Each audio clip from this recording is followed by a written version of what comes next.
Hello guys, Stan KB Owusu here with L4C Multimedia and KMTV. As always, thanks for watching our programs. Today we have an exclusive interview with a beautiful and wonderful lady, Miss Helen Light, and we are so humbled to have her here today. Miss Light, how are you doing today? I'm doing very well, and thank you for having me. Excellent, excellent. We thank God for your life.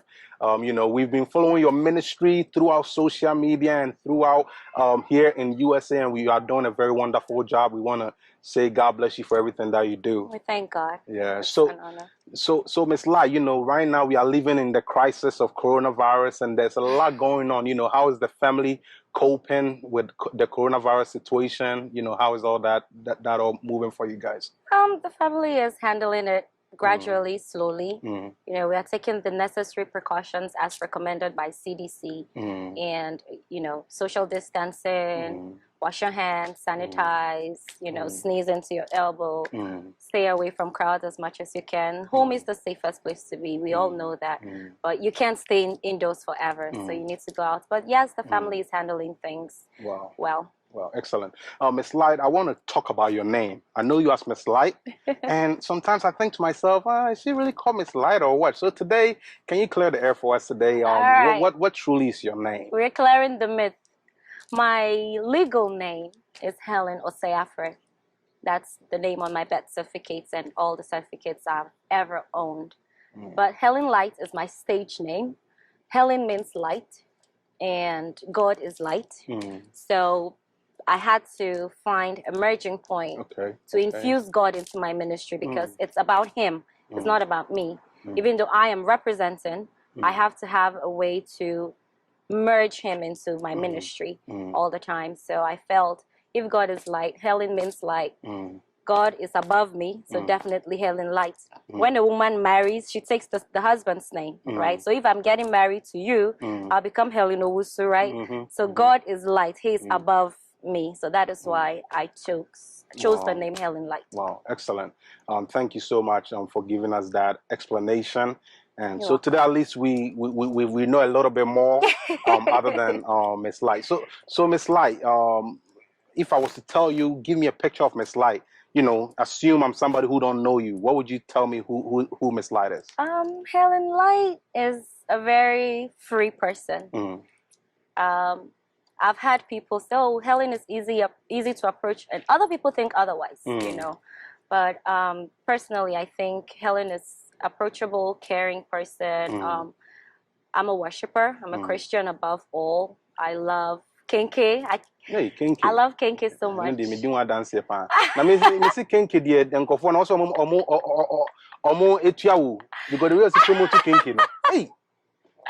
Yes, my favorite food is Kenke. If you ever make me upset, Kenke, and I'm good. Wow. So yes, that I'm a mother. I love kids so much. I love the work of God. I want to see it progress in every aspect. I'm a nurse, and I'm a friend, a sister, a daughter. I'm not yet a wife. Maybe one day. Maybe it will be for one sure, day, for sure, one day, for sure. One day. Yes, one day. We'll get there. And I'm quite so, but maybe about your grandma, your friends maybe watch or send you say or the abat to the body or the abapa and say no dear. And yes, some dear. Let me do the Pentecost. Yes. So, in a nutshell, that is who I am. Wow, excellent. So, Miss Light, if I was to tell you, give me 5 specific words that describe you, what would you tell me? 5 words that describe Helen Light. Happy. Happy. Intelligent. Intelligent. Caring. Caring. Industrious. Industrious. I love that. And faithful. Wow. 5. Wow, that's a powerful package. Hey, man, if you are watching, think twice. I'm a good cook too. Wow. I know how to cook. Wow. Okay. So that's good. I love your smile so much. Your smile is so beautiful. Sometimes when I see you smiling, I'm like, man, that's Miss Light. I don't know. So you brighten the day for us. If you are feeling sad and you see Miss Light smile, it's just awesome. We thank God. Wow, very beautiful. Many aje. So Miss Light, let's talk a little bit more about you. So tell us a little bit about your background, where are you from, that kind of basics. I am from Ghana. Ghana is my motherland. I was born in Menchia. Birthplace is Menchia. And I grew up in Kumasi, some parts of Kumasi. Let me put it that way, because I have grown up in other places. Yeah, right. So, okay. Yeah. So I'm from Ashanti. I'm an Ashanti girl. Yeah. Wow. Wow, that's excellent. And give us a little picture of your childhood. How was childhood like for you? Childhood was awesome. I would like to thank my mom and my dad for giving me and my siblings, or my siblings and I, an awesome childhood. Some people say, oh, when you're rich, you get everything. We're not rich, but I felt we had love. We had the care that parents ought to give their kids. We had that. So it was really a very pleasurable childhood. Parents, we teach the kids what you want them to see, So my parents actually helped me, my siblings and I, understand what love is, siblings, how to love, how to understand each other, how to help each other out. So my sisters, my brother back home, when they need me for anything, they can always reach out to me. Hey, I need you to do this for me. Oh, I'm in need of this. Can you help? And same, when I need them to do something for me, it's easy. We don't have that strain on our relationship as some siblings do have. Right. We don't have that rivalry. We are like this. Wow. Yeah. So, and I think it's because of how we were brought up.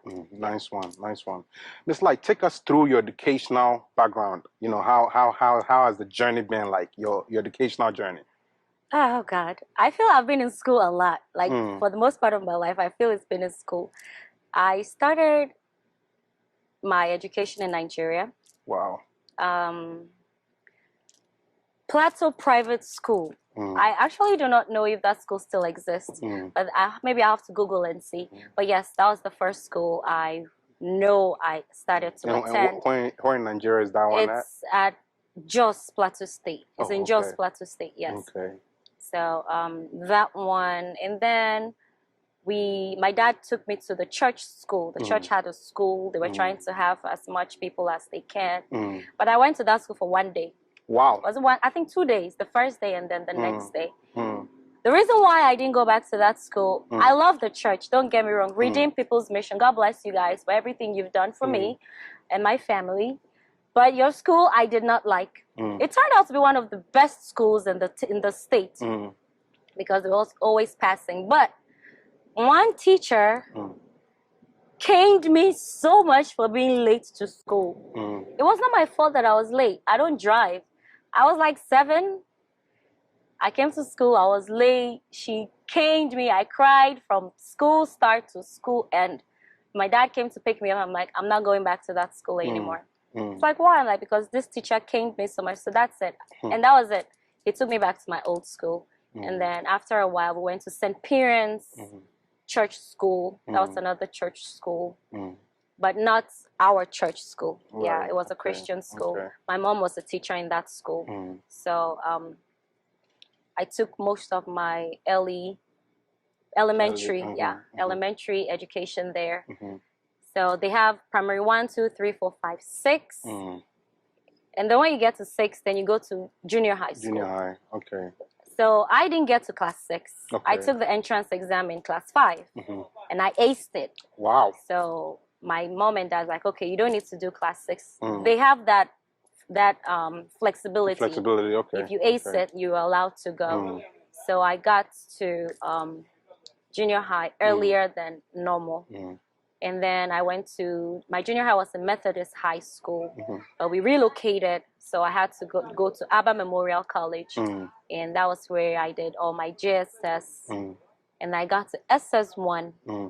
But then we had to come to Ghana. And then I went to Burma Sikuma Secondary School in the Central Region. And I was a science student. I don't know if that matters. Yeah. Because I wanted to be a nurse or a pharmacist. Okay. I wasn't really craving to be a doctor, as some people like, oh, I want to be a doctor if I'm a science student. No. I wanted to be a nurse or, or pharmacist. So I ended up being a nurse that I am today. And I'm very, very proud and happy that I am a nurse. Yes. So, and then after high school, I went to teacher training college because in Ghana, I was not able to get into nursing school. A whole lot of bureaucracy and protocols behind it. And we couldn't afford that. So I went to teacher training. And the funny thing is, even there, I almost was sidelined. But if not because I had aced the exam, they're like, oh, you were late. Anyway. And then after that, I went to UCK to do my bachelor's in education. And then coming here, I did my RN program at Nova. Wow. And then I did my BSN at Chamberlain. Wow. So that is it. That's basically. Yeah. Wow. So if I'm hearing you right, I learned a little bit that you've had a part of your education in Nigeria. Yes. Part in US. Yes. And part in Ghana. Yes. Wow. That's very excellent. That tells me you're a very dynamic woman. Wow. Wow. So how many years were you at all these 3 places? If you don't mind telling us. Some people see, I like the way he's made the question. In there, I don't say, how old are you? So I was in Nigeria for my early childhood. Nice one. I was in Ghana for my mid-childhood. Wow. Now I'm here, for my adult childhood. Wow. So I guess it's fair to say you lived in Nigeria so far, up to date. You've lived in Nigeria the longest. Yes. Then Ghana, then here. Yes. So most of my childhood was in Nigeria. Wow. I'll say my teen formative ages in Ghana. Wow. Nice and then one. Adulthood, is over here now. Nice one. I mean, you become an adult when you're 18. Nice so one. That started in Ghana. So yeah. All right. So Miss Light, take us through your religious background and your religious journey, churches that you've been through up to date.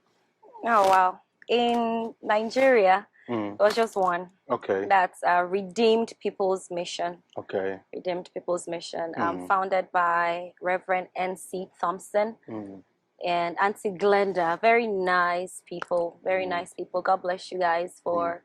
The love you showed to my family, even when we were leaving Ghana and coming here. We were young, but we saw things. So God richly bless you. And in Ghana, when we came to Ghana, we were strictly Assemblies of God. My grandmother of blessed memory, she was a Baptist. She wanted to drag us to the Baptist church, but we didn't go. Like, this is very close to the house, so I can just walk to church, so we stayed with Assemblies of God. So there too, just one time, one church, I mean. And here in America, I think this has been my most diverse church. Church experience. Church experience. Thank you for that. Because I've been to Pentecost, I've been to ICGC, and then Assemblies. And the very first church I fellowship with here was Holy Fire. Holy Fire. Okay. I hope I'm saying Holy that. Fire Ministries. I hope that's right. I feel I'm messing up their name. I think it's called Holy Fire Ministries International or something like that. Yeah, I think so. Nana and Felicity, if you guys are watching, pardon me for messing up the name of the church, but I know it's your church. Okay. Yeah. So basically, that's been it. Wow. And I've learned, a lot from all these ministries. Wow. Yeah. Excellent. Well, Miss Light, thank you so much. Ladies and gentlemen, once again, thank you for watching us and sticking with L4C Multimedia and KMTV. This is an exclusive interview with the wonderful and dynamic Miss Helen Light. Let's take a quick commercial break. When we come back, we'll resume with this interview. God bless you. Well, guys, welcome back to our interview. We are having a great time. Miss Light is making us learn a lot about her today, and I believe you're also learning something new about Miss Light. So once again, Miss Light, I really want to say God bless you. I really appreciate you being here and talking with us today. Thanks for having me. Wow, excellent. So Miss Light, it's been an awesome interview. I'm learning a lot of things about you. But one thing I really want to know is what really drives you, to be doing music. What is your story? What made you pick up music? Well, I would say I come from a music family. Okay. So my dad sings.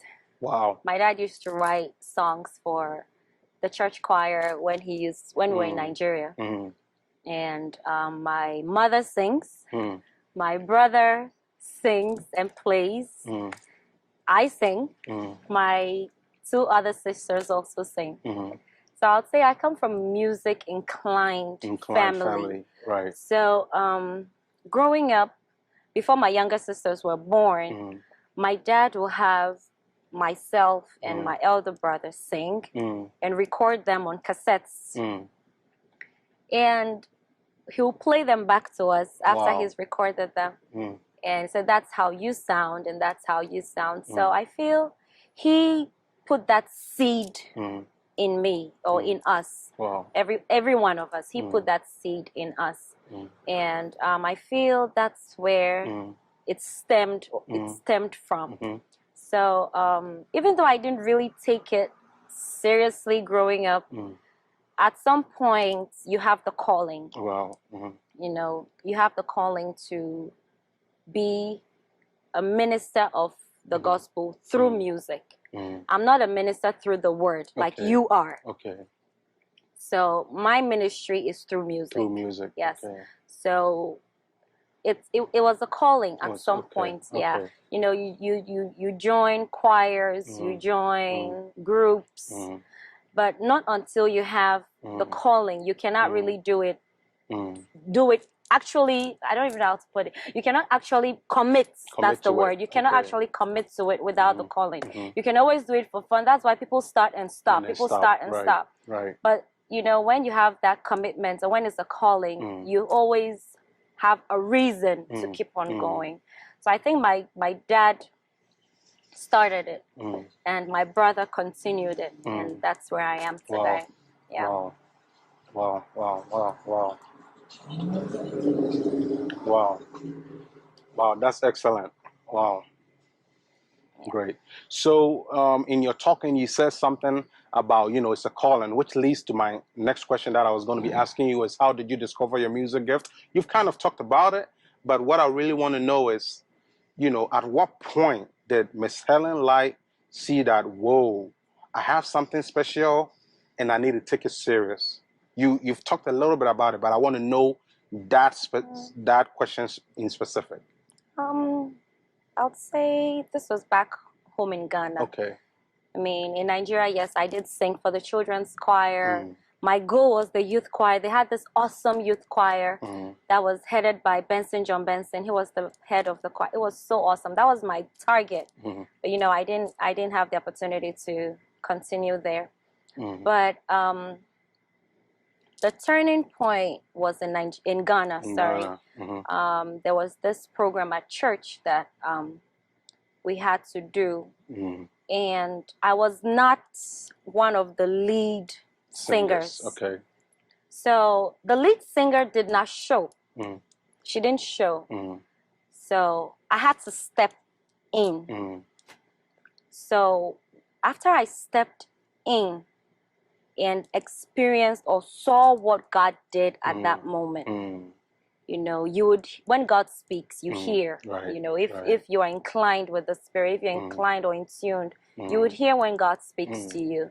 And He said, "This is your cross, carry it." Wow. You know, so at first I didn't really understand what He meant by that. You know, this is your cross, carry it. I was like, okay, you know, because I saw myself as a BV. You know, I'm always helping other people, but He says, no, this is your cross, carry it. And true to word, from that day onward, I always had to lead. Wow. Always had to lead, always had to lead, always had to lead. And that was how it really started for me. Yeah, I feel maybe I rebranded and came out as Helen Light maybe just recently. I mean, like recently. For the stage name Helen Light recently, but the name Helen Light has been there for ages. Yeah. Nice one. And it leads me to my next question, kind of what you're talking about. So ever since you decided to follow the music path, when I say, you know, you've kind of given me an idea that, you know, the family has music. You guys have been doing music for a while. I get that point. But since you actively pursued music, you know, how long do you think, basically how many years do you think you've been using your gift for? I'll say about 5. Wow, okay. About 5 okay, years. about 5 years. Actively. Okay. Because I would not count from when it said this is your cross, carry it, because there were ups and downs, and right. I would say I was not serious, like streamlined focused as I am now, you know. And let me say, sometimes I wanted to go my own way at some point.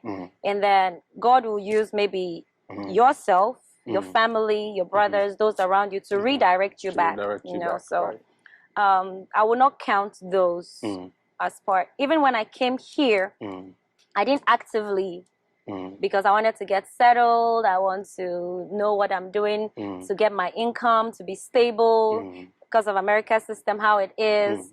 So I didn't focus on my ministry. And that was bad. That was really bad. I feel that has made me delayed a little bit, you know, in executing my mission, you know. So yeah, but I'll say about 5 years actively focused, like continuous, about 5 years now.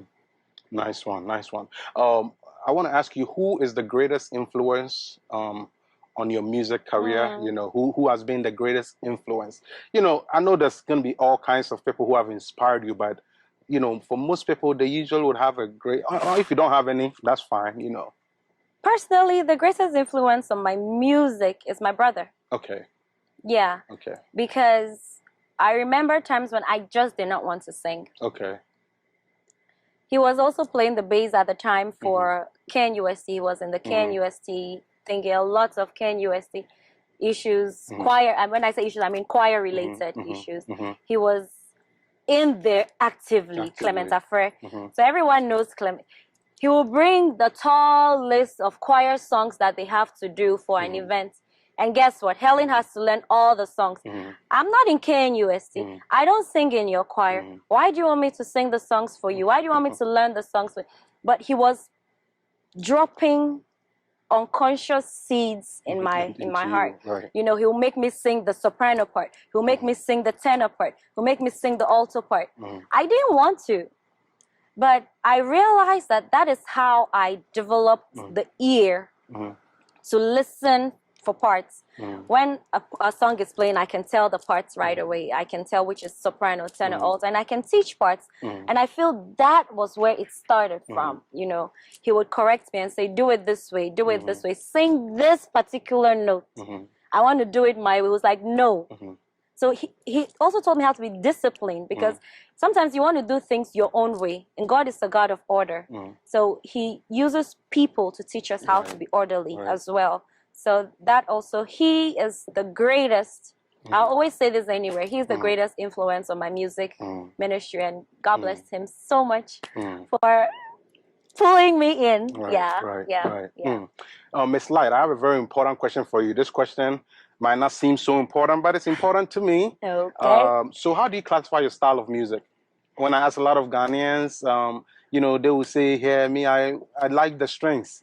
My style. Wow. So how do you classify your style of music? My style of music is locally contemporary. Okay. You know, it's not too modernized, it's not too local, it's in the middle. Just like how they found hip life. From the hip hop and the high life, they found so mine is locally contemporary. So if give me a local song, I'll try to sing it contemporary. Contemporize it. Exactly. Give me a contemporary song, I'll try to sing it high lifey or locally. Localize it. So I feel I'm in the middle. Right. Yeah. Excellent. Excellent.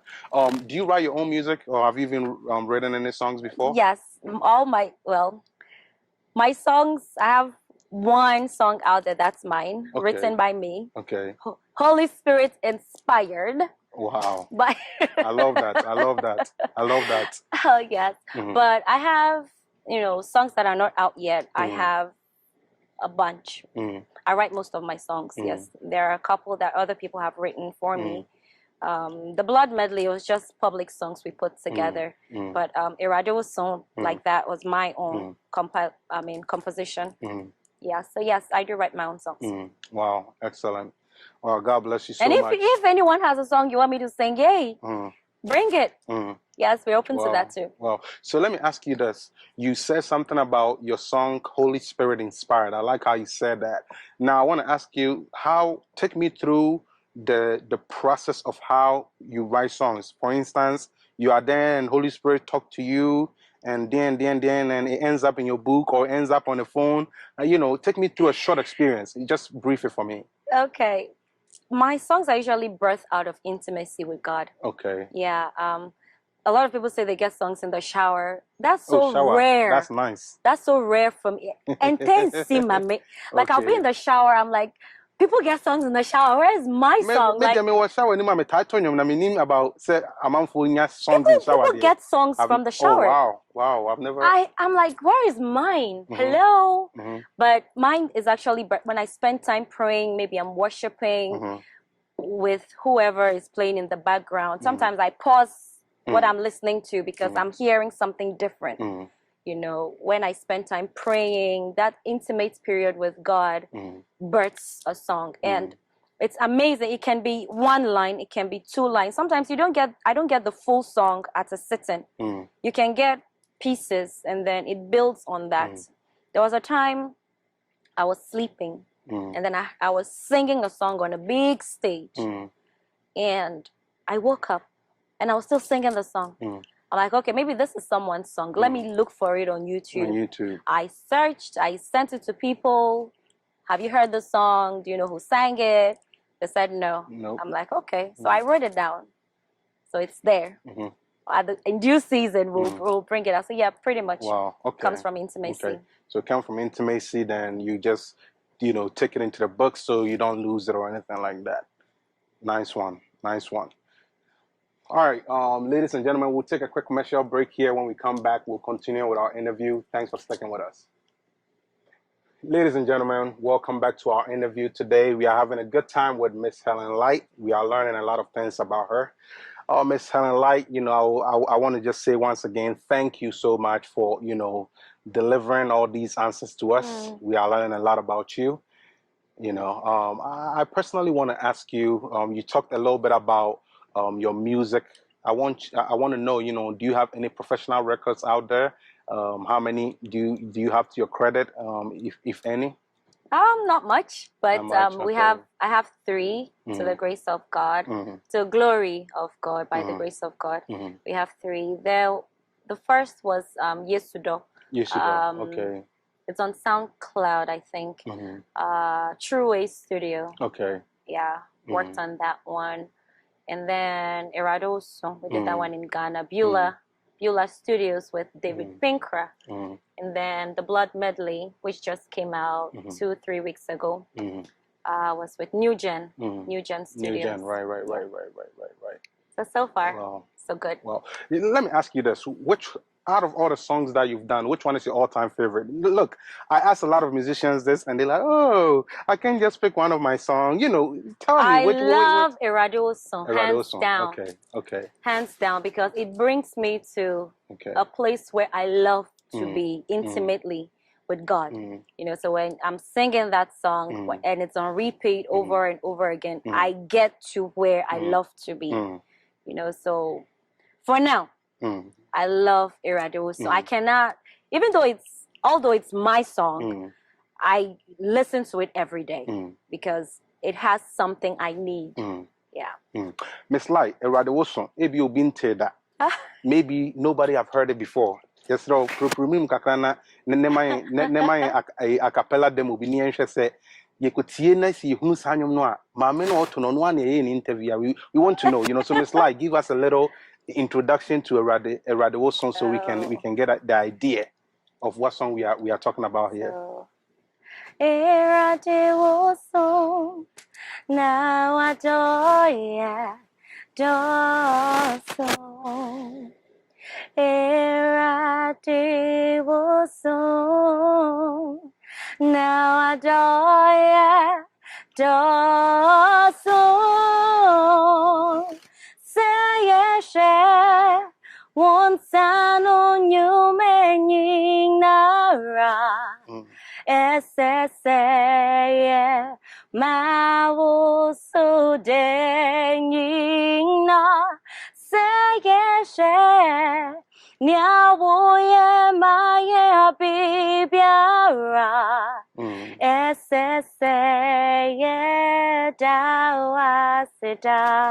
Wow, what a beautiful voice. Eesh. Wow, wow, wow, wow. O voice is you. Wow, wow, wow. Pressure. We are sure that you want to Pressure. I say you made you meet them because Celine Dion you move. We are sure that you Celine Dion teaching. Oh, Celine Dion is like a bit much you Ghana and saying Beyonce any Africa for collaborating near the idea. They say Sata. Sata. Oh, you to meet Rom and no dear. Oh well. Wow. Yeah. Wow, that's a very beautiful song. We thank God. Wow. We thank God. Wow, and then your voice is very beautiful too. God bless you so much, Miss Light.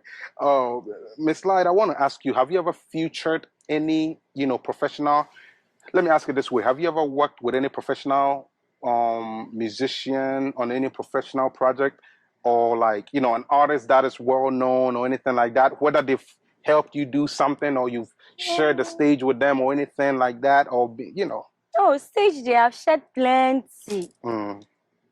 True Worshippers at Daruma, True Worshippers, okay. I've been in True Worshippers for a minute, and I've shared the stage. I mean, most of the time you're beaving, Joe Metal has been there, Blessing Ali, okay, William McDowell, Travis Green, wow, and others. And then other programs I've been to where I was invited as a guest artist.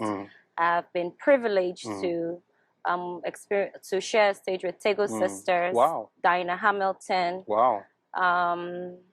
Mike Stuckey, Denzel Simeon, the French white lady who likes to sing Ghanaian songs a lot. African songs generally. Simeon, Reverend Tamaklo, and Reverend Yosin. Wow.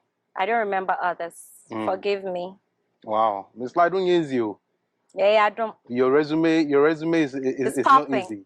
Wow. Maybe Mudo was on Mamunya Bako Crankam.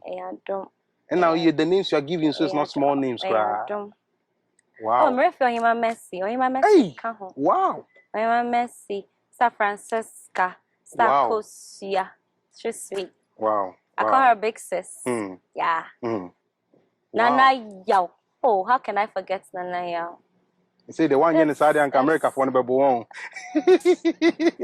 How nice. So yeah, I like the fact that you're acknowledging American musicians too, because a lot of times, a lot of the American musicians struggle so much and they are not being recognized. So I like the fact that you are recognizing them, and it goes on to say a lot about their works being appreciated. So wow. Yeah. Wow. So Miss Light, let's talk a little bit about your music. It's getting very fun. I really want to know Miss Light a lot. So Miss Light, on average, when you get a program, okay, say you get a gospel concert, you get an invite to come and minister somewhere, or a gig, whatever to be the case, how do you prepare for that program? Take us through that preparation process on the usual. On a regular, let's say regular. Right. I have to pray about it. Okay. When someone calls me, hey Helen, I would like you to do this for me. Okay. I will not. Most of the time, I don't say okay right away. I'll say, okay, give me some time. I'll get back to you. Okay. Because I have a manager. Okay. I can't take decisions, off the hat by myself. I need to present things, and then we talk it out. But besides the physical aspects, you can't just go to war bare. You need to prepare. You need to prep yourself spiritually. Pray about it. So let's say I say yes to the program. I pray into it. I'll always ask one thing: what's the theme of the program? Okay. Because I like to direct towards the theme. Because if we are singing about the love of Jesus, and then you go sing about, and yes, you're throwing the people off course. You're diverting their attention from the focus. So I always like to work around the theme of what we are presenting, because there's a reason why a theme is given. So I pray, I look for Bible verses and things around that thing to feed my spirit, to feed my soul. Because one thing I know is you can't give what you don't have. Okay. So if you're not filled, if you don't minister to yourself, you can't minister to others. So I spend some time praying And even there, sometimes I would say, I don't think I'm ready, so I can't go. You know, and yeah, so it has to do with, you know, it's talk to my manager and then spiritual preparations as well. Nice one. I have a very interesting question for you. How much do you charge for events? How much do you charge for events? My fire. Oh, no. Most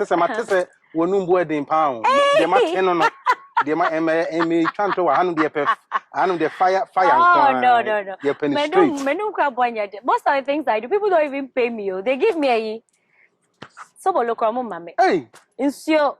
Who can be a bowl? Oh, mommy can't cry me, okay. Oh, you know, but I don't handle finances. Okay. My manager takes care of that aspect. Okay. So when something, an invite comes, who asks me, do I want to go? I'm like, me, I always want to go. He said, even if I don't want you to go, you say you want to go. Okay. Because that's what I want to do. Okay. You know, that's what I want. That's how I feel I'm accomplishing my mission. Okay. So he basically handles anything finances. I don't.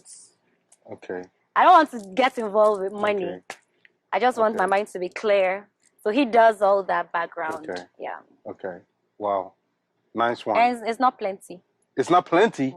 Are you sure, Miss Light? It's not plenty. Are you really sure? It's not plenty. You plenty. I cannot. Think it's not plenty. It's not plenty. Because to be honest, it's not plenty. Okay, you know, be before not as old man heart attack. The you.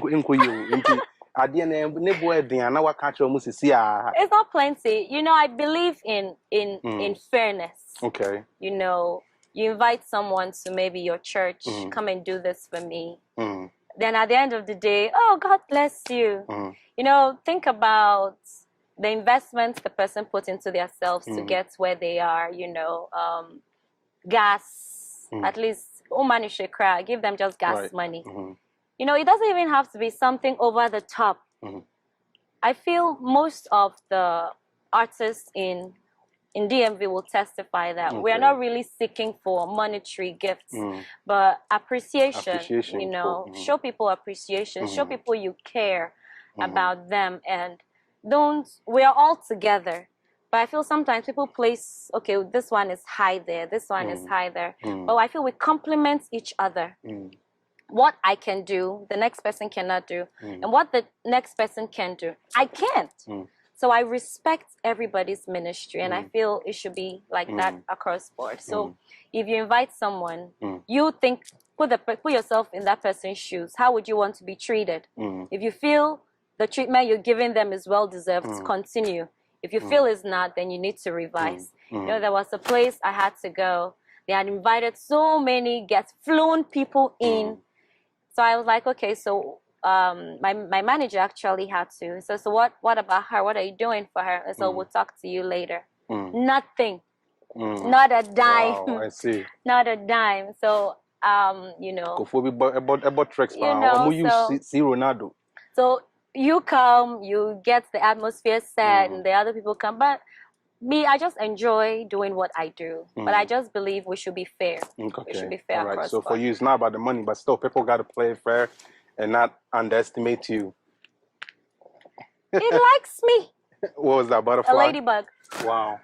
Wow. Excellent. So like I was saying, you know, it's not like you're trying to charge people. You know, you love to do what you do, but people still got to appreciate you and still, you know, make it fair, you know. Right. Excellent. And Miss Light, God bless you for that. So Miss Light, let's talk about other gospel musicians. You know, let's take a few seconds and talk about them. So think about all the musicians you've ever passed through in your lifetime. Wow, that's a lot. Okay, that's a lot, right? That is current, a lot. All time. Give me your top 3 favorite musicians. Gospel musicians. Since you're a gospel musician, I want to do gospel music. So, who are your top 3 gospel musicians? Whether it's all-time favorite or current favorite, it doesn't matter. Don't give me 3 and 3. 3 total. Oh, I was going to do contemporary and then Ghanaian. Like, that's difficult. But I'll try. Boom. Top 3. Okay, top 3. Tasha Cobbs. Wow. William McDowell, Joe Mettle. You see, then I'm being biased because I love so many of them. You know? Yeah, your best friend is Tasha Cobbs, William McDowell, and Joe Mettle. Okay, great. Out of these three people, okay, combine them together. Give me one song out of all. And yes, baku, me say baku pe. Okay, so you move baku ne for monyom. I'll do a medley of all three. No. Baku pe. Baku pe. Omumi and sending all the three. Give me one song. One that you really like. I'm not saying it's obvious that we know you like their songs. That one we get. But now, out of all the three, give us one. Oh, where there's no way escape. It's not like the birthday. It's not like the age one. This one that you can escape.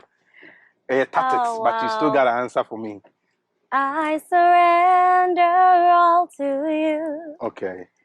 Everything I give to you, withholding nothing.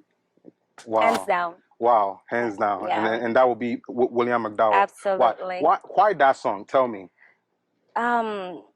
Because I have to give it all. Okay. You know, God has given to me, and I have to give it back.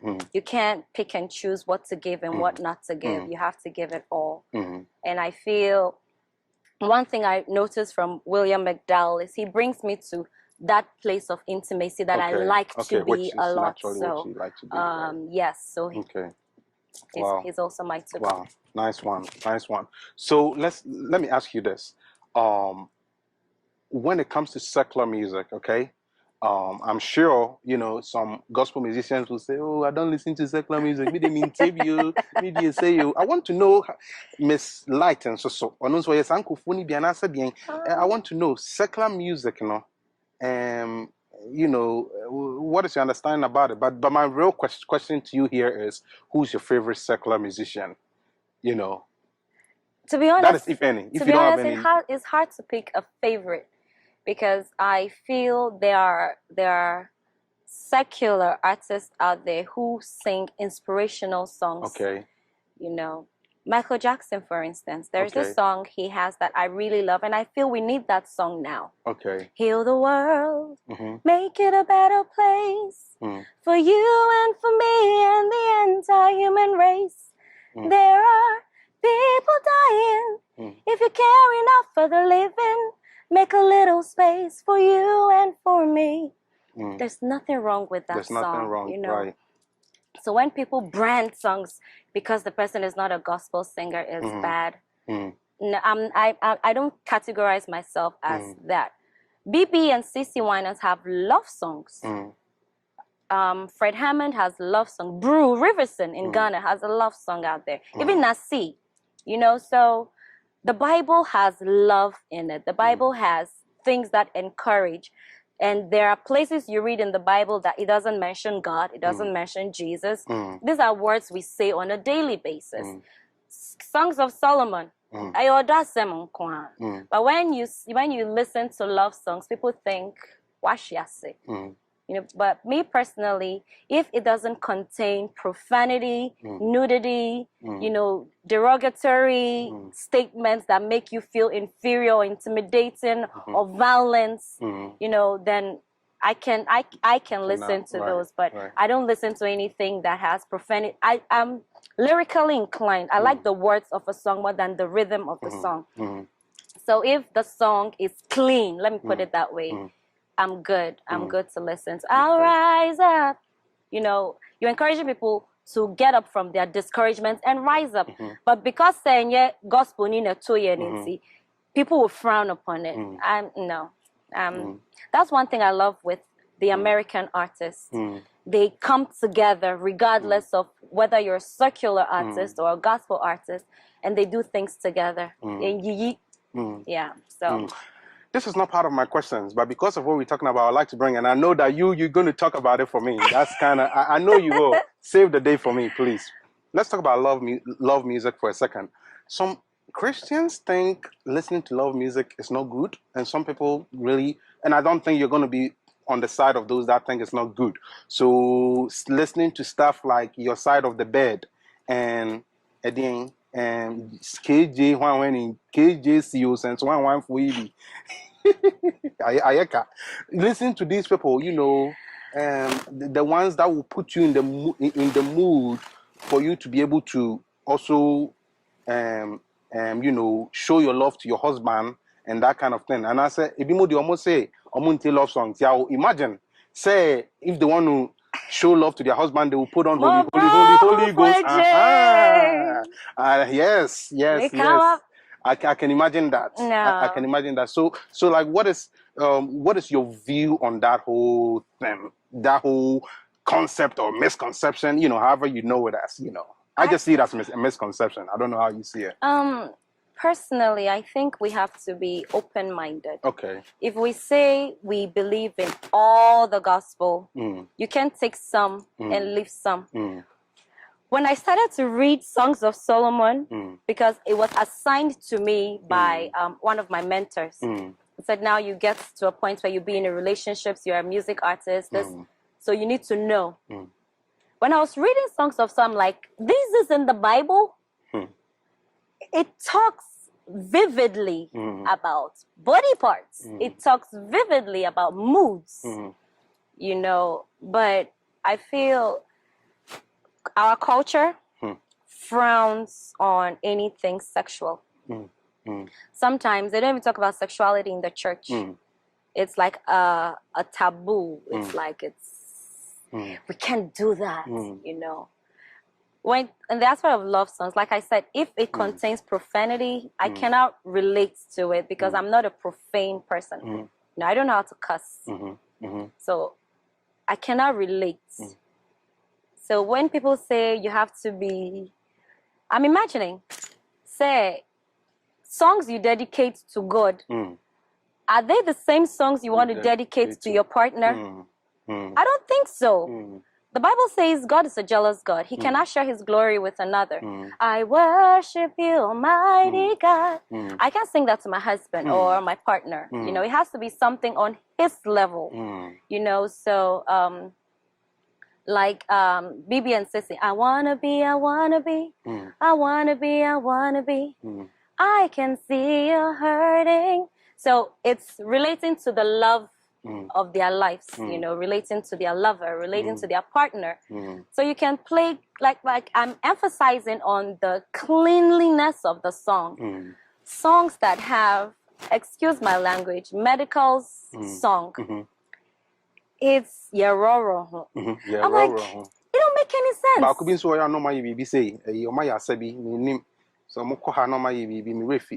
You know, so when you listen to songs like that, it's like it's vulgar. It's like when you listen to the words of the song, you cringe. You're like, how can you talk about a human being like this?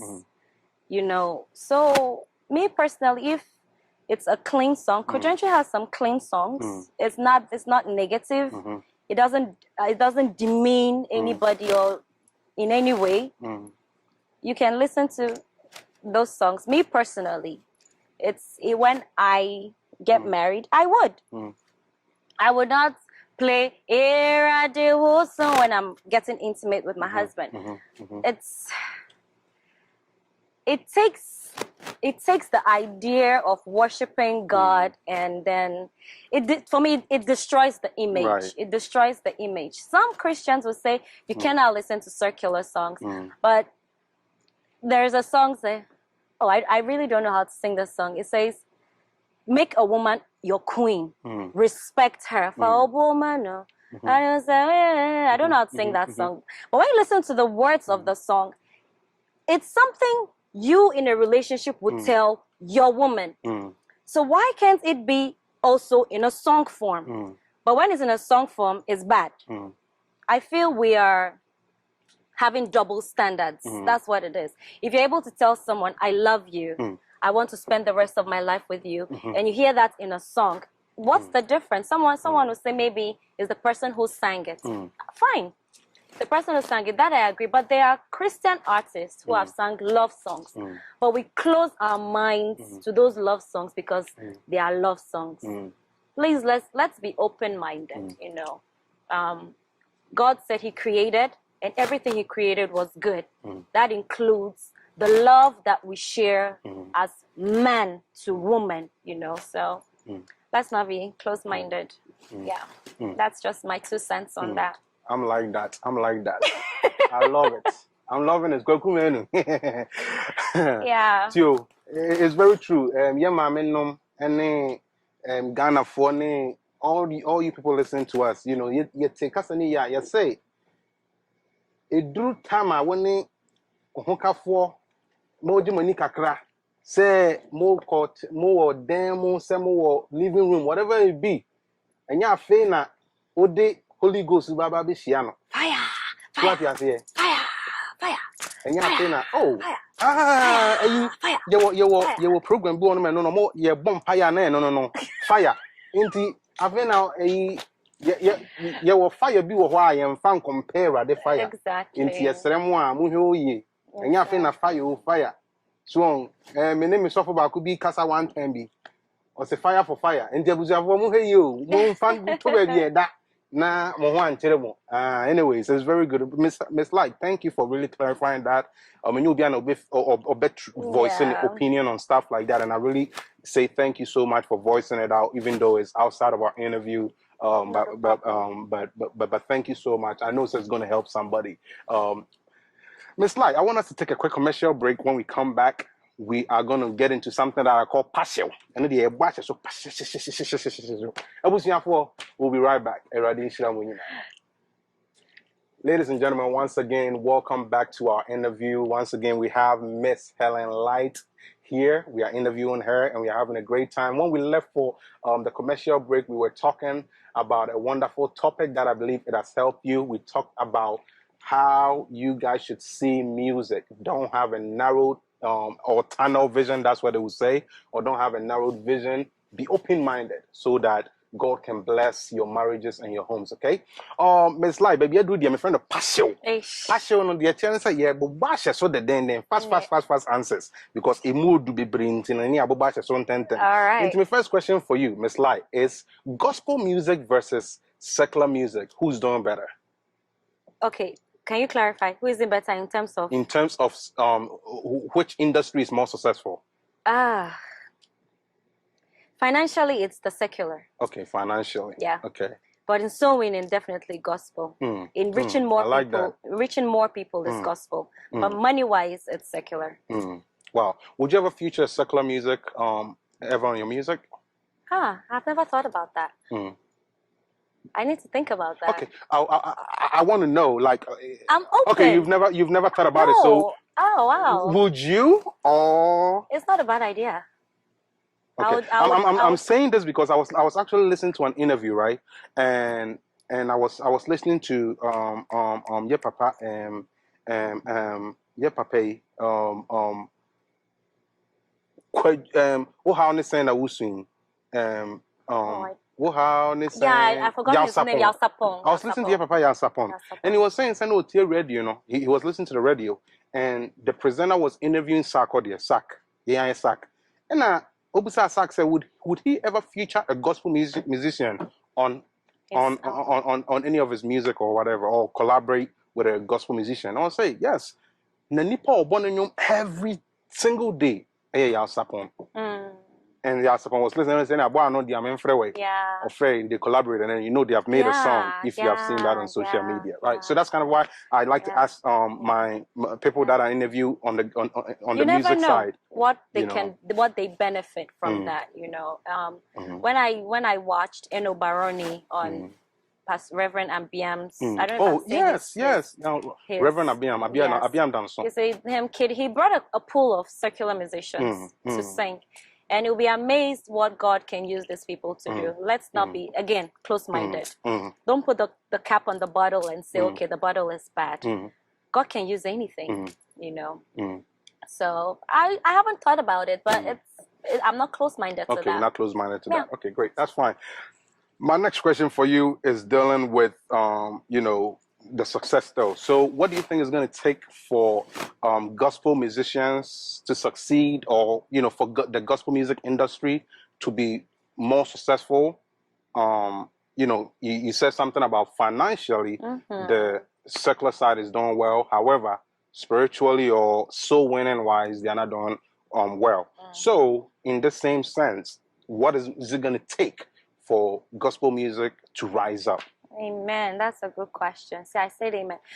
Back home, I'll take back home and here, so I'll blend both together. Back home, I feel those on the top level. So those like the Musiga people, those Gamro, they are not doing what they're supposed to do. There's a lot of corruption. When you hear artist stories, then it makes it like, do I even want to continue? But then if you're in it for a lot of the money, then so they need to fix things right there. Like as things are here, if you're registered, you sign up, you're good. You don't even need to struggle for it. But in Ghana, they have to keep going back, and you hear them complaining all the time about their royalties and all of that. They need to fix it on that level. You need to fix it on that level. So even that, it cuts across even secular and gospel. It's broad. And another thing I feel, we should stop envying each other. This comes to the artists.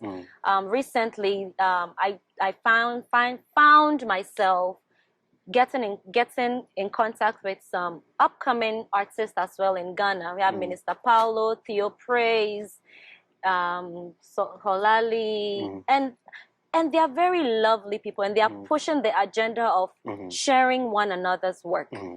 So people would see your work, and it will be fine. They'll just scroll past it.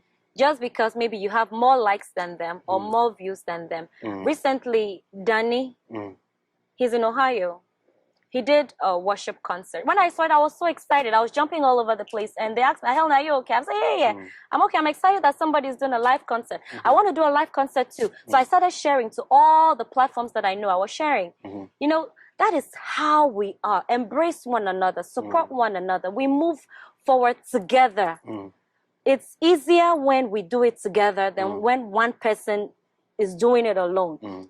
Take Joe Mettle, for instance. It took him so long to get to where he is now. Imagine if Daughters of Glorious Jesus brought him on board early. Tego Sisters brought him on board early. He would have gotten so far than where he is today. There's so much. I'm not saying they didn't do well, but maybe they didn't have that knowledge, or they didn't know that, these things could be done. But if we work collectively together, and I appreciate that they're doing a lot of these things now. Now, people are allowing people to do each other's songs, and it's going far. It's going very far. Someone did a Daughters of Glory Jesus song that I've never heard before. I had to go look for the song. I'm like, oh, wow, it's so different. You hear it, and it connects you again. And then we keep pushing Nigerians. I always use them as an example.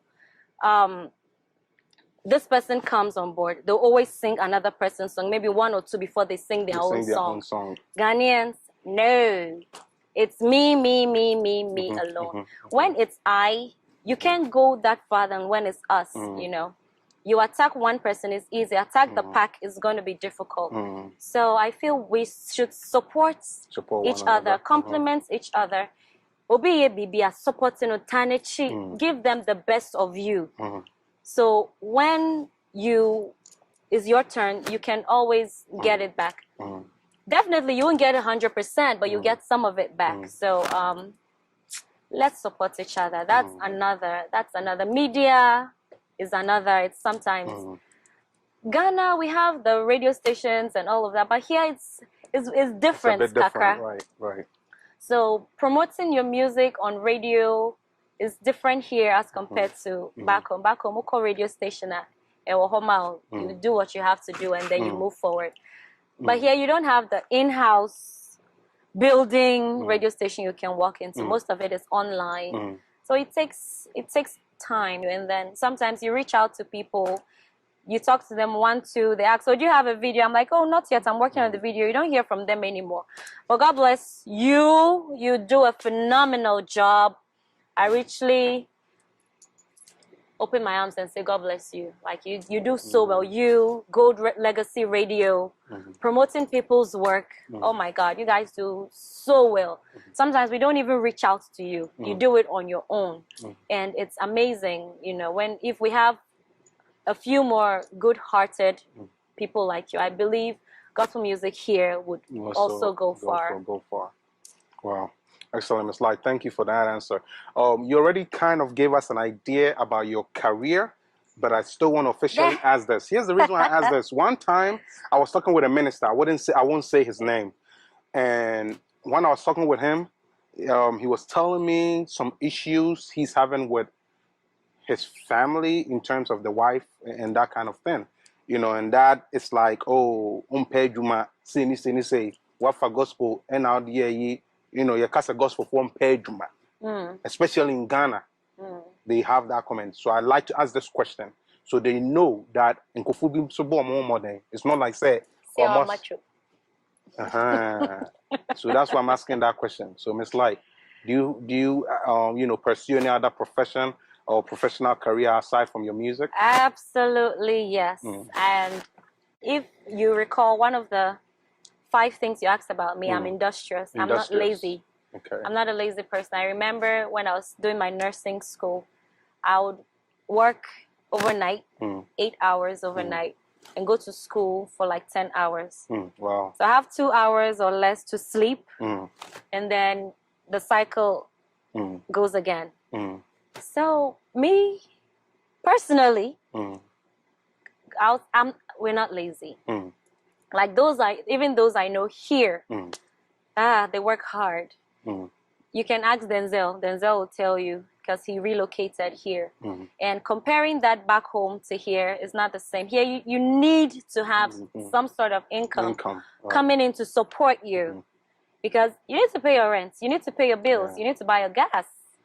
You know, in South Africa, Tokozo said that if you're a music minister, it's full time because the government or whoever they've set it up in such a way that it's structured.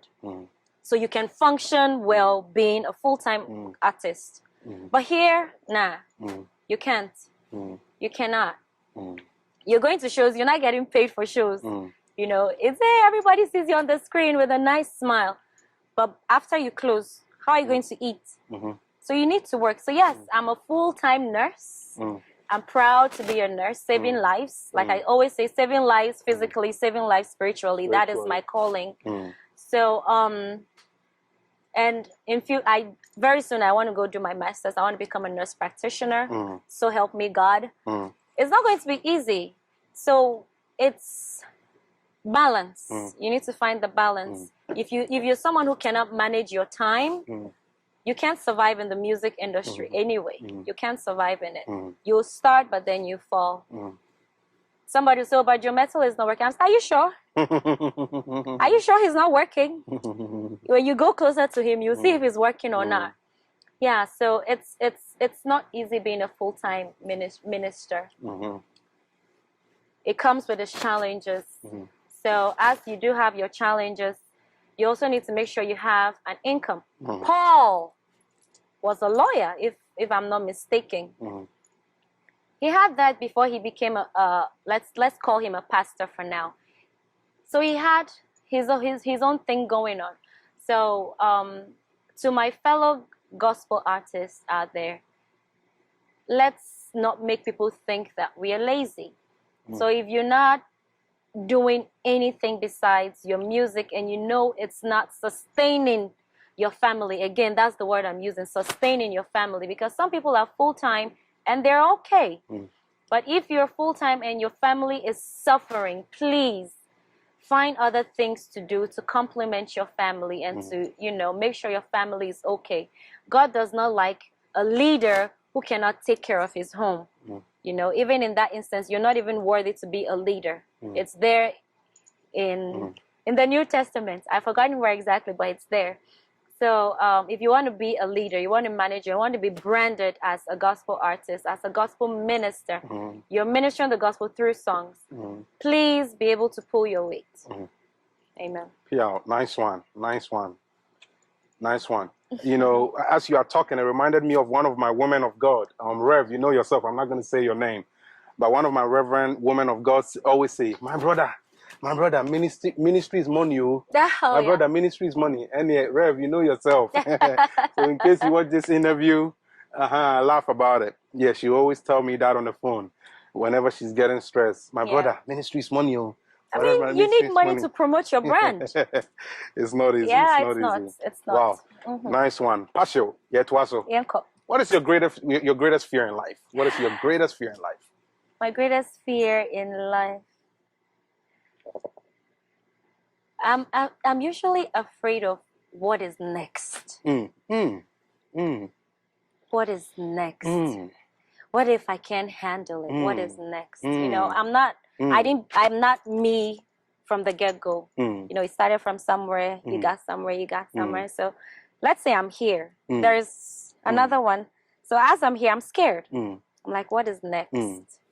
Then I begin to think in my head, what if pride sets in? What if I begin to chase after other things that I'm not supposed to? So sometimes those things like sink in and then I hold back. And I thank God so much for my manager.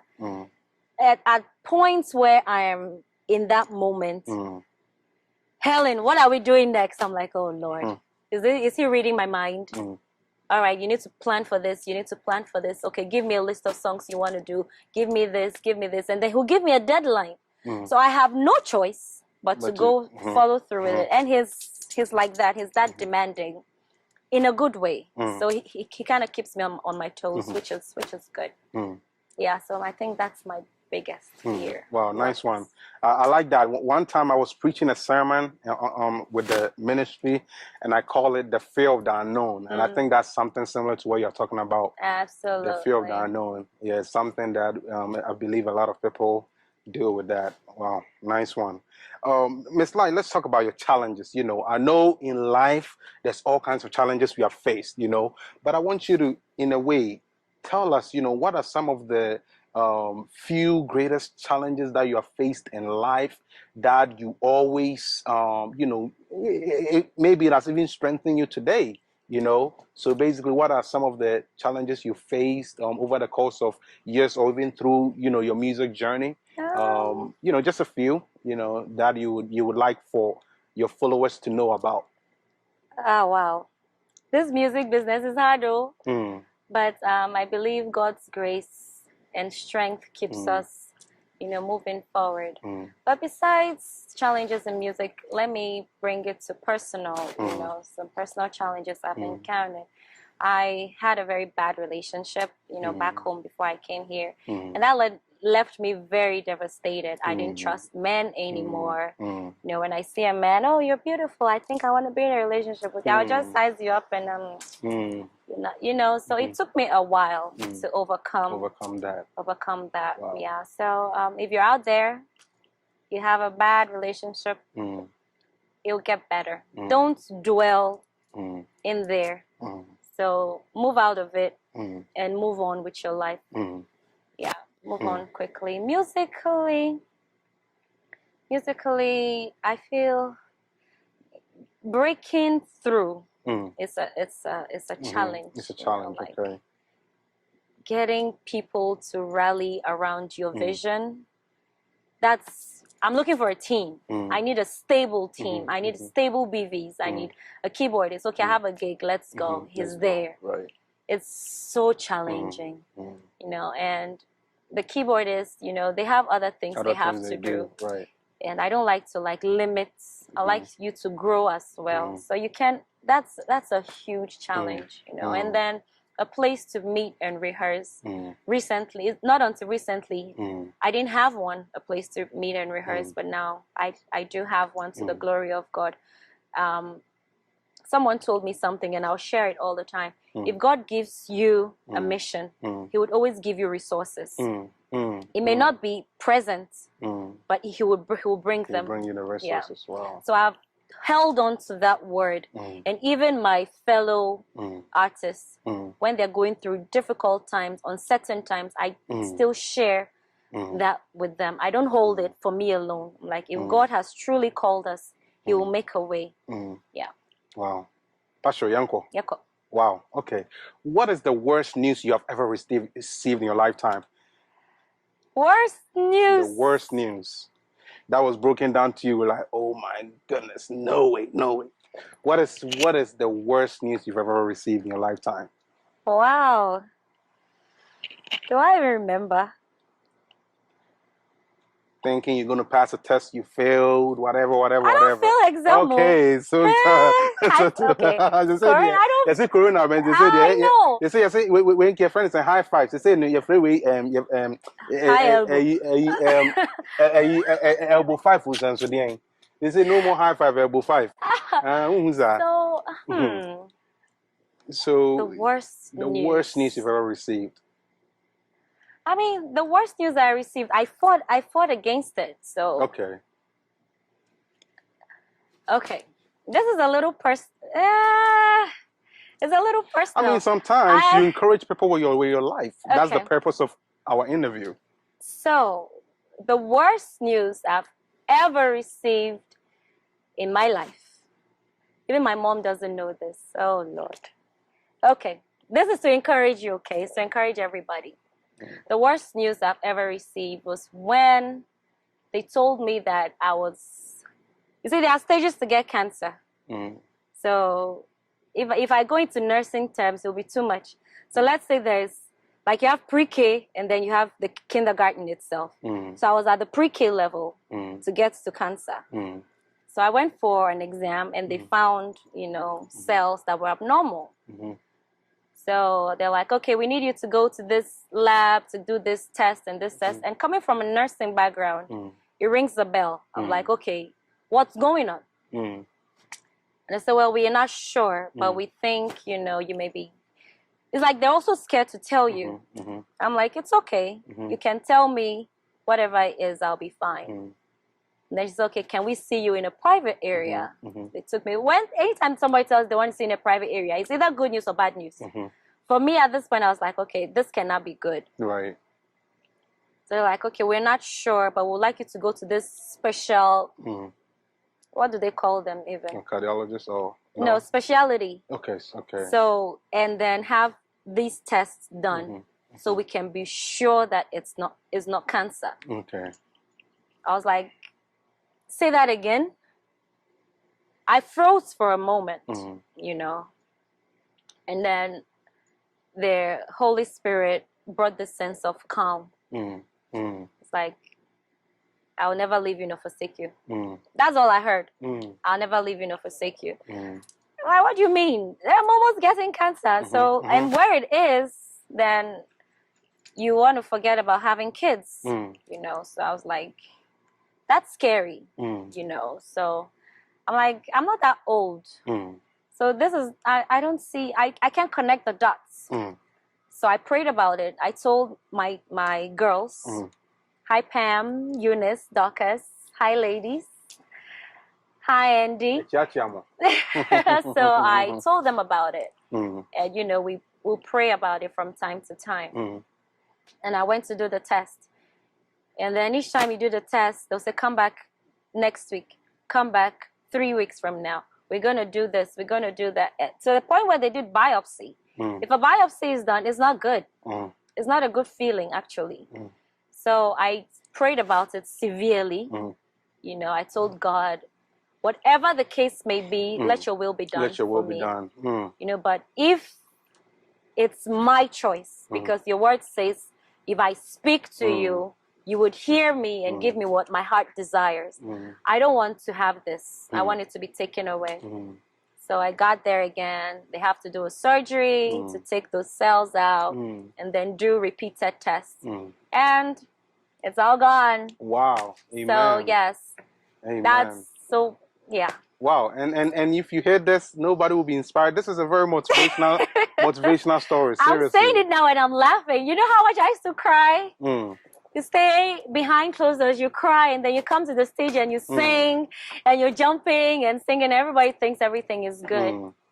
You know, so when you know someone who is maybe a pastor, a singer, an artist, when you see them, pray for them. You don't know what they're going through personally, privately. Wow. We all have our struggles. Wow. Yeah. Wow. Excellent. Well, we've talked about the worst news you received. Guess what? I want you to tell me the greatest news you've ever received in your lifetime. The greatest news. There's plenty. There's plenty. Tell me the greatest. There's got to be one that, come on, for somebody, it was the day that he said, will you marry me? I'm not there yet. Everybody's different, you know. Everybody's different. I'm not there yet. You know. So, you know, just give me one. Make one your favorite by force. Wow. If you don't have one, we'll move on. But if you do, I don't have a favorite. To be honest, you haven't received I've received like so much. Like the greatest news you've ever received. Like you have never received something that's like, oh, like even you thought you were going to fail something and all of a sudden you passed, you know, something that reignited you. Not really. Wow. Mommy, I hope so, all kind of crew. Oh, okay. Next time I'll bring my school records. Wow. You know, like educational wise, by grace of God, I don't really have a problem with academics and stuff like that. Wow. Yeah. Wow. Passion, I heard that. Wow. It's plenty great things. Wow. Let's talk about this. So what are some of your major accomplishments in life? I know you may say you have not reached to the level you want, but up to this point, what are some of the things that you see as a great accomplishment? You know, let me tell you this, even in your music, there are some people that want to do 25% of what you've done and they haven't even done. So say this to encourage your viewers and your fans. For me, when I recorded the radio song, I was ecstatic. I was so excited. You know, that's been one of the things I've been wanting to do. Okay. Yes to Do was not my composition. It was Pastor Nixon's composition. And I give him the credit for everything that was. I just sang it. You know, but Yes to Do is mine. And when I recorded that song, I was going through a very sad moment because my grandmother and grandpa had passed and were doing their funeral. Wow. That was at the same time I recorded that song. So for me, that was huge. That was a huge thing. Yeah. Wow. Yeah. Pasho. Yanko.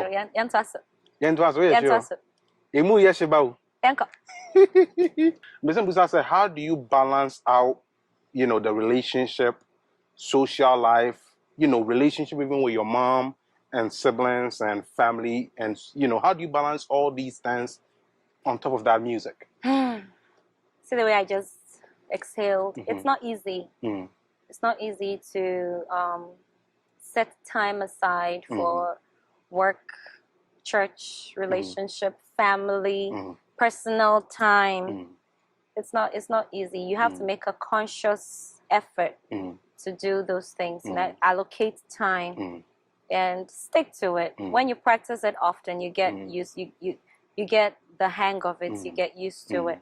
But it's not easy. It's not easy. Family. My family is not here, so that has kind of eased that. But I feel if they were here, things would be even better for me. Okay. Because I'll have a lot of hands. More support and more hands on deck, right? Yeah. My mom is in Holland. Hi, Mom. She's in Holland. So, you know, if she was here, I know sometimes I don't feel like doing anything. I'm like, Mom, I don't feel like doing this. She will definitely do it for me, but, you know. So I still try to communicate as much as I can, you know, with them to stay in touch. So, again, that's time you're allocating to them. Balance and priorities. That is very important. You need to know what is important to you, what you want to stand, what you want to maintain, and how much you want to maintain. The amount of time you invest determines how important something is to you. So if I'm investing more time in watching movies, then that's what's important to me. If I'm investing more time in talking to who I want to be with or who I want to end up getting married to, then that's important to me as well. So allocation of time. For work, I feel there's not much you can do. It's fixed. So you need to go take care of sick people, give them what they need, bless them. You know, sometimes I sing to my patients. And then that's nice. That's when they let me. It has to be allowed. Okay. Yeah. I don't do it randomly. Okay. Yeah. Sometimes I'll be singing in the hallway and they'll hear, oh, Helen, can you sing for me? You know, so yeah, if not, I don't overstep and do. So it's priority, time management, what's important to you. Wow. Excellent. And in your talking, I know you said something about you having one child. I wanted to ask, as far as children, only one, right? I have one. I want to have 10 more. I said I need 11 kids. Wow. Hey, who? Oh. Wow. 11. So if you think 11, you can. When I say we'll be that intendo the. Maybe I don't pay 11, no. Okay. No, so I'm just kidding. The process. I'm just kidding, but I 11. Wow. I want to have 11 kids. Wow, the mother of all nations. Yeah. my nickname that. Wow, nice one. So Miss Light, are you a signed artist, or do you have any anybody managing you under a record label or anything? Negative. I'm not a signed artist. I'm not signed under anybody. Like you're independent? Yeah, wow. I just have my manager. Wow. Yes. So everything goes through him. Wow. Yep. Wow, nice. Nice one, boss. We will come to you for everything. Whenever we want to invite Miss Helen to the Oscars or whatever. There you go. These Grammys. Yeah. Everybody boss one of my big sound. Is it Grammys? I don't even know. Grammys so gospel one when you. Stellas. Yeah, that's for Stellas. Yeah, there we go. Ghana for no interview American fan say America heaven. In January. And whatever that a heaven Grammy is, and so heaven award is, you invite you ever be so, boss. Nice one. Pastor, yeah, So, Miss Light, do you have any upcoming events or projects that you want people to look forward to? People are following you tightly. People are following you from afar. Exactly. What are some? That is if you have any. Yes, I do. I do. This project has been on my heart for the longest. Nights of Gratitude that I specifically want to do on Black Friday. Because after Thanksgiving, as we know here, usually Fridays people go for the Black Friday shopping, but it's usually the Thursday night. So the Friday night per se is open. So we've enjoyed the turkey and the dinner and everything. Now let's come to church and give thanks to God. So that's where it stemmed from. Yeah. Nice idea. Nice one. So it's coming on Corona or no Corona. So if the Corona is intense, we'll do maybe a live. I'll pull him to come and do the shooting. Yeah. When I'm listening to a lot of Ghana interviews and reports, they be saying that by June everybody will be dead. June has passed, people are still alive, and then people are saying, I don't know, maybe by now they say by September. Oh, and yeah, they should not do September. September is my birthday. You can't do September, my birth month. Is it in September? Oh, that's true. I'm September 21st. Right. 27. 27. Yep. Okay. Yep. Nice. We're gonna have kinky party. Nice. Hey, you guys got to show Miss Light some love on her birthday, though. She's not asking for it, but I'm encouraging you to do it. Show her some love, support. She's done it. She's really done well. If you're somebody who is in the America side, a lot of you guys that are watching us right now on our platform are people from, Saudi and UK and Ghana and California and outside of Virginia. But if you guys are on the Virginia or DMV side, as she was saying, which is DC, Maryland, and Virginia, if you guys are from here, you will know she's one of the key instruments that God is really using to be a blessing unto a lot of ministries. So, show her some love, support, just like you would do with any other, popular person you value, value her. She's really doing a lot of good works and a wonderful job for the kingdom of God and the body of Christ and even our local community. So, just love on her and show her your support. Okay, guys? Miss Light, let's get ready to round it up. This is our passion is over now. We are getting into our closing remarks. You've made it safely here. What is your advice for your fellow musicians in the gospel music industry? Consistency. Consistency. So keep at it. Not everyone has the same pace and not everyone has the same resources. So use what you have, work with it, and as time goes on, you'll get the rest. So be patient. Be very, very patient. You will not blow overnight. Some people you want to blow, you want to blow. I've heard people say that. And then I don't laugh at your face, but inside me, I'm laughing. I'm like, if only you knew what work you have to put to get there, you know. So patience and consistency, and be humble. Be humble. Value your team. I tell my team members that you're my family. Without you, I'm not there. So yes, that's basically nice one. it. And stay grounded in the word. Powerful.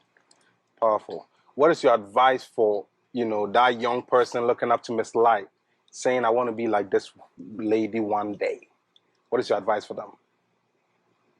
Being like me is impossible. But you can learn from my mistakes, my experiences, and be you.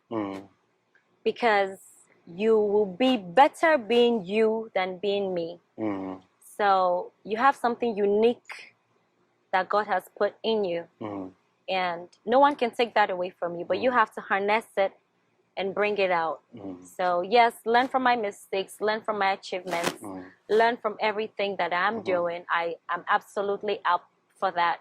But do well in developing who you are. Reach out to people who you think will be instrumental in your journey. Don't hold back. I think I fell short there. I know this person. I'm shy. I'm like, I don't know what the person would feel, what the person would. But most of these people are open, you know. So reach out, and when you reach out early enough, you don't lag behind. What is your message for our world today, especially in this time of crisis and pandemic and everything? You know, what is your advice that you would like to share to encourage our world? Jesus is coming soon. Jesus is coming soon. The Bible makes us aware that some of these things will begin to happen when the end is coming. We don't know when. It could take another 2,000 years before the world ends. We don't know. But Jesus is coming. So your relationship with him will determine if you would find that eternal bliss or eternal condemnation. So whatever you're doing, let it be aligned with you and salvation. Amen. Wow. Nice one. God bless you for that. People of God, if you are listening to Miss Light, she is saying that just like Paul was explaining, you know, be working on your salvation with fear and trembling. Don't just be laid back, especially with everything that's going on. Don't think you have another 50 years or whatever. You know, take it serious right now, because you gonna for title you almost say Jesus standing at the corner. You see, who the agrosana or she corner way. Mommy and family's light advice not very serious, because you never know what, you know, whenever the soon and coming King is going to appear in his glory. So be aware of that.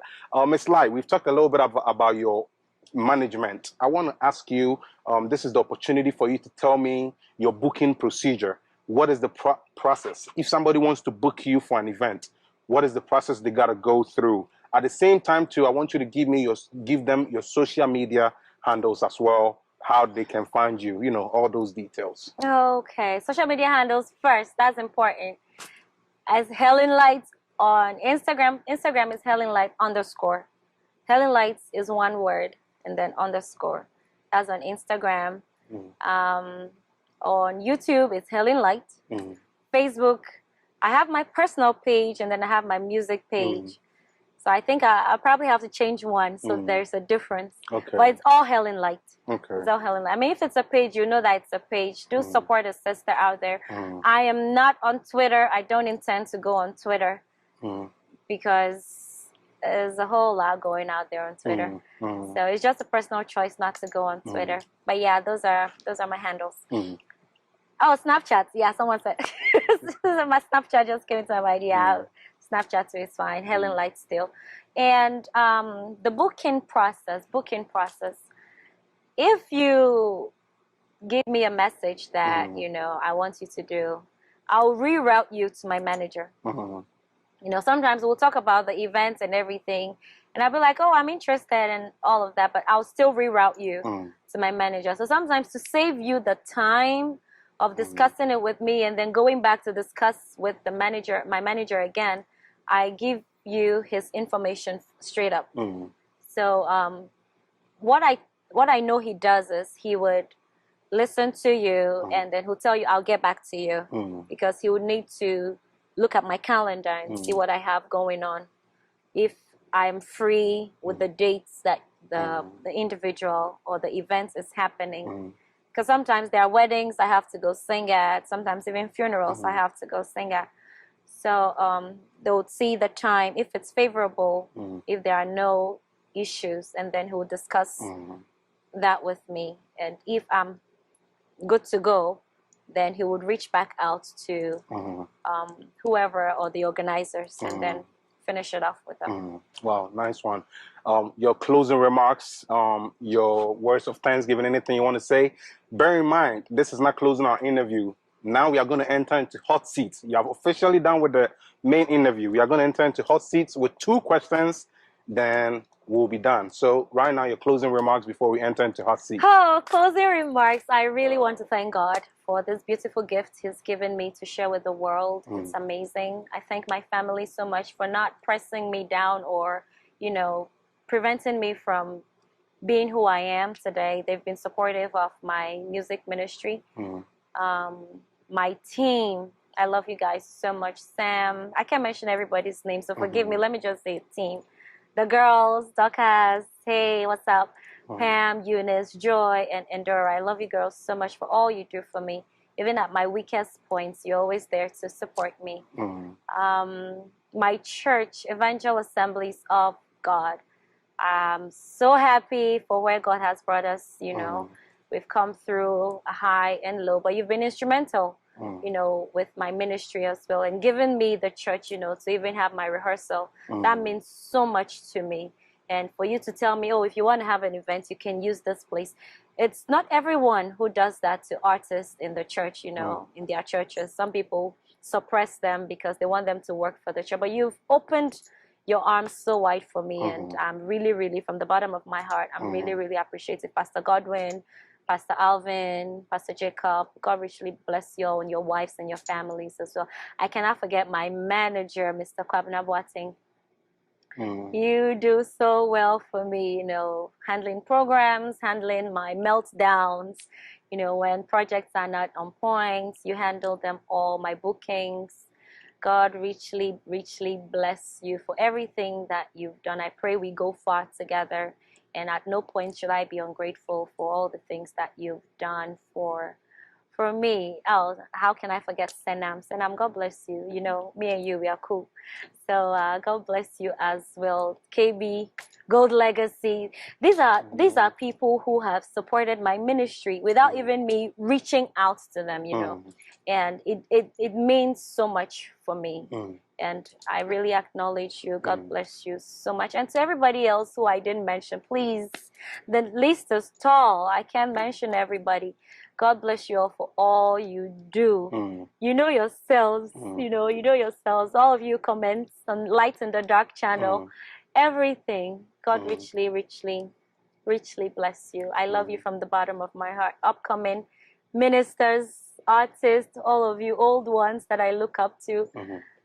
Everybody, God richly bless you so much for everything. Yeah. Wow, nice one.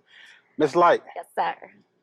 Drew hot seat questions. All right. Let's go. So this is how.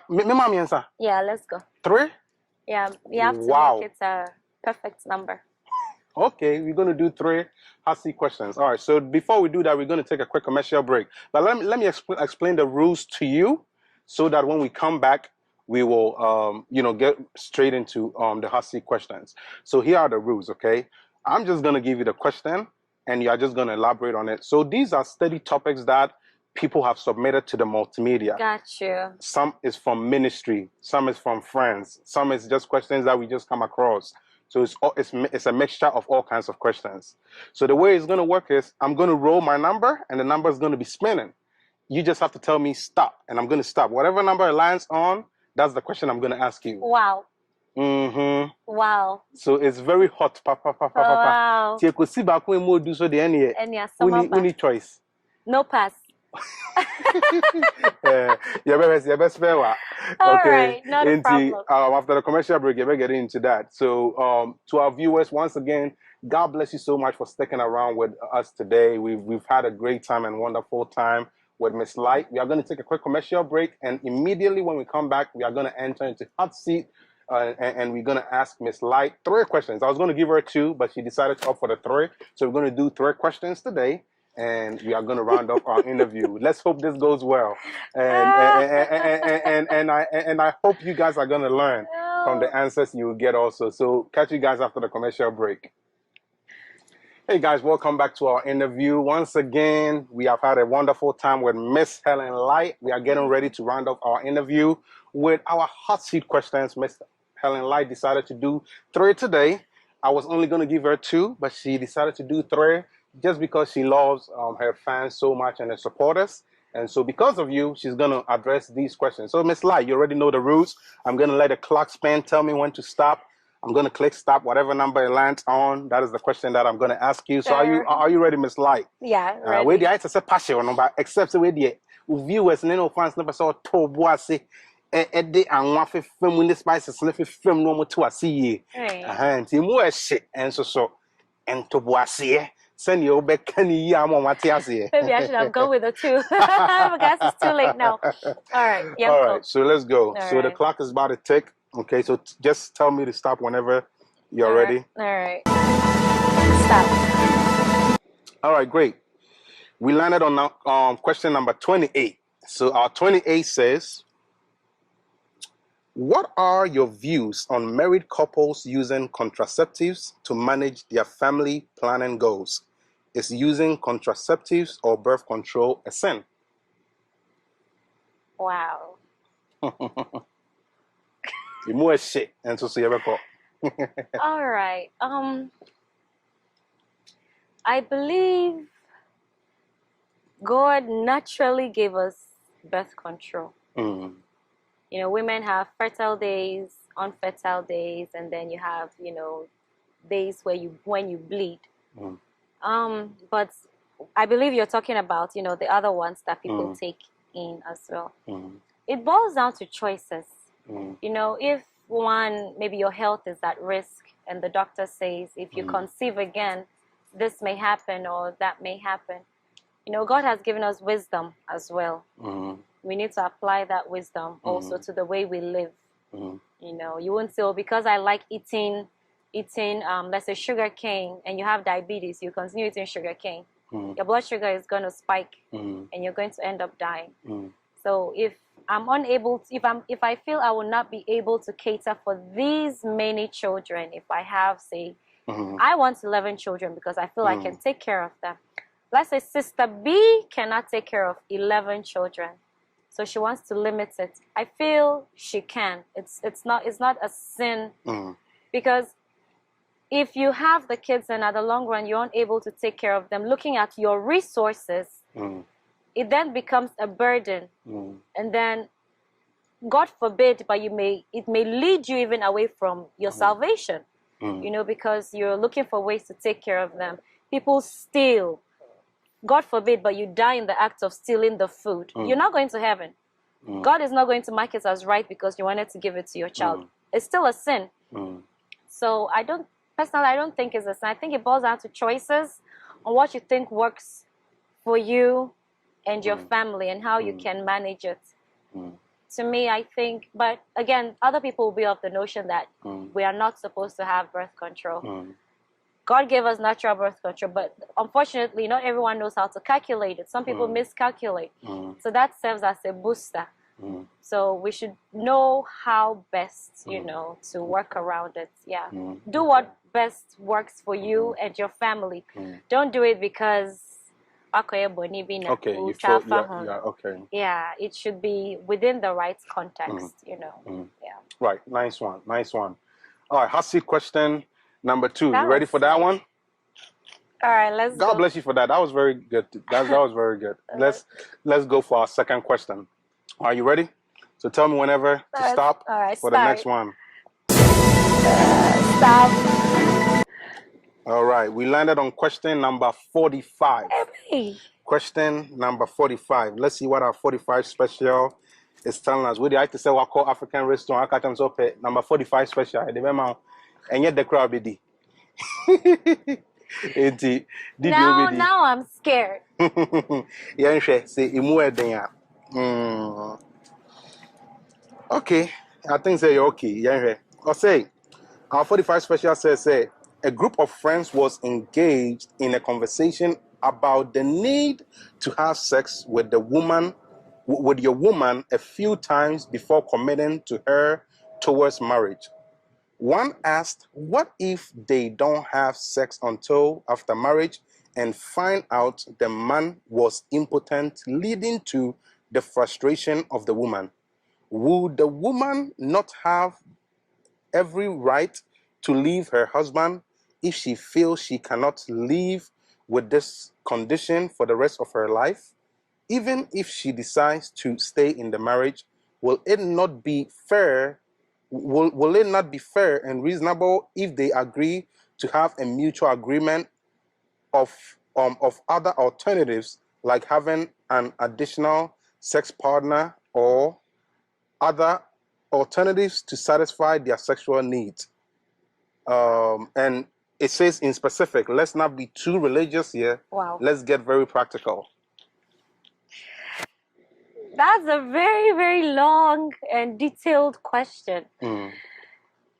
Okay, I'm not married. So this one is for married people. Okay, I'm just kidding.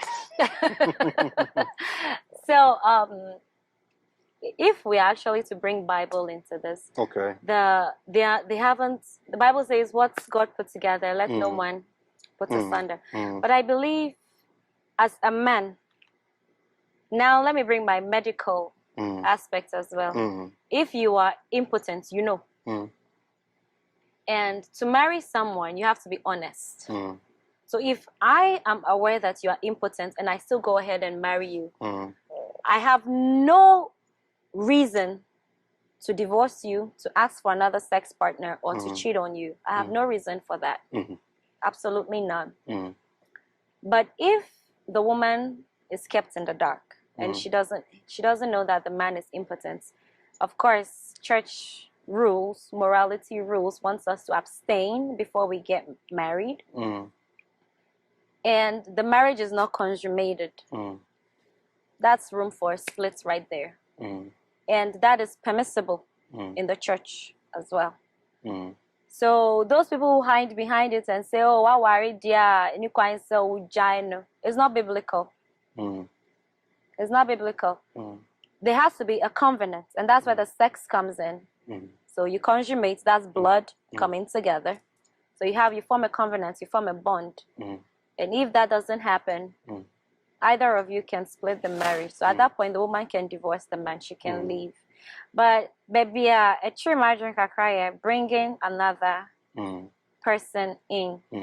When you bring another person in, for me, it throws the whole equation off. Why don't you divorce and then go be with that person? Well, so that's what I'm saying. Some people are under the impression that you can leave, just like you are saying. So what if they feel like they are locked in? Is any Bible? It's not biblical. We've had half truths spoken to us in church. You know, I'm glad most of the pastors now are saying the right thing. They are coming up to say what is actually true, what we should do. You know, and I appreciate pastors for doing that now. You know, say the truth as it is. It's like people are suffering in their marriages when it's not supposed to be the case. You're supposed to enjoy a marriage. I'm not saying it's all going to be bread and butter. There are going to be issues. But for an issue such as this, you can't satisfy your wife sexually. You cannot have kids. So it's like, why are you even there in the first place? Like I'm saying, if the lady decides to stay, then she's good. Then there should not even be the point of bringing a third person to satisfy you guys sexually. If you want to satisfy yourself sexually, leave. Go. You are permitted by Bible. I mean, the law is always permitting everybody to live, because for a marriage, honesty is important. You know, honesty is important. At some point in my life, I didn't used to be too honest, but that has changed. You know, if you are in a committed relationship with someone, you want the person to know you in and out, because when it comes to some points, that's who's going to defend you. So something like that, you know, you gotta leave. You don't have to wait and endure the relationship. You know, you want to enjoy your marriage. You don't want to enjoy it. So if there is a reason why the honesty was not there, you know, from the get-go, like if you notice your spouse has a child after marriage, that's a big issue. I want to know what I'm getting myself into before I get into it. It's not good to know after. Wow, Miss Light, nice one. So you've been able to get through all 2 questions. You know, we would have been done by now, but obviously you wanted a 3rd one, so why not? Perfect number. All right, excellent. So you ready for that one? Let's go. All right, let's go. Just tell me whenever you want me to stop.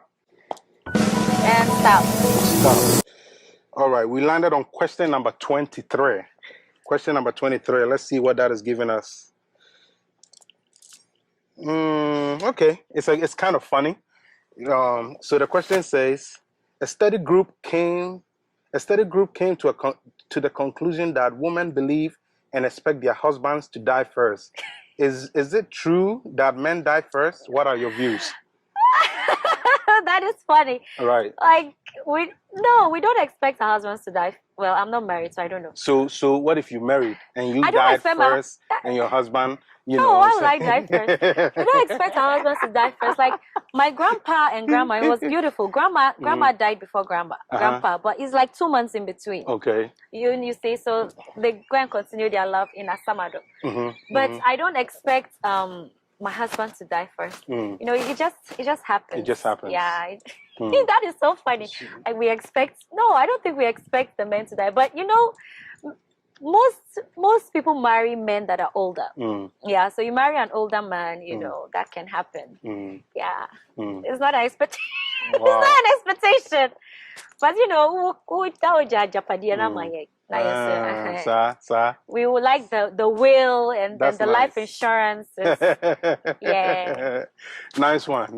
Miss Larry, really, I see in GNT, you kind of saying elbow clap, and so then high five into elbow five, and I say a fist and so. And we have showers of blessings. It's so talk into any in Yamiaton Insuregu Miss Light in so to our viewers, we want to say God bless you so much for joining us live in the studio once again. I'm Minister Stein, and I interviewed Miss Helen Light today. And I know that you guys have been blessed. As always, KMTV and L4C Multimedia brought you this program. Continue watching our programs and be blessed. Until next time, remain blessed. Bye-bye.